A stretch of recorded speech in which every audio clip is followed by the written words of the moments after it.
سانحہ یکم مارچ کے بعد پیدا ہونے والے نقص امن اور سیکیورٹی کے خدشات کے تناظر میں ضلع سکردو میں کرفیو کا نفاذ کیا گیا تھا۔ اس کا مقصد بیرونی اور اندرونی شرپسند عناصر کو مزید کسی تخریب کاری سے روکنا تھا۔ کرفیو کے دوران مجالس اور مذہبی اجتماعات کی آمد و رفت اور فول پروف سیکیورٹی کا بندوبست کیا گیا تھا تاکہ لوگوں کے لیے ممکن سہولیات مہیا کی جا سکیں۔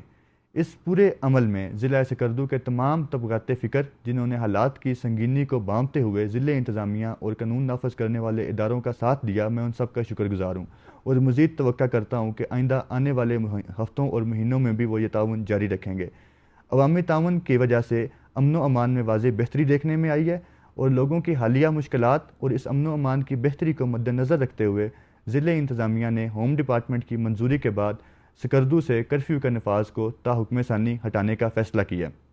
اس فیصلے کے بعد پروازوں اور موبائل نیٹ ورک کو بحال کر دیا گیا ہے۔ ریڈ زون میں تاجر برادری کو کاروباری عمل کی اجازت ہوگی۔ حالات کے پیش نظر مستقل بندش کی جگہ پہ پولیس اور قانون نافذ کرنے والے اداروں کا ناکہ لگایا جائے گا۔ لوگوں کو شہر میں آمد و رفت کی مکمل اجازت ہوگی، تاہم پولیس اور قانون نافذ کرنے والے ادارے سیکیورٹی خدشات کے پیش نظر شہر کے مخصوص مقامات اور چوک چوراہوں کے اوپر گشت کریں گے اور ناکے لگائیں گے۔ سکولوں کی بندش ضلع انتظامیہ کی طرف سے ختم کر دی گئی ہے، البتہ سکول اور کالج وفاقی اور صوبائی حکومت کی پالیسی کے مطابق کھولے جائیں گے۔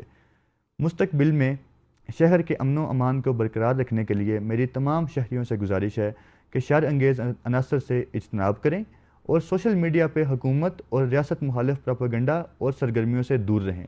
بصورت دیگر قانون اپنا رستہ لے گا۔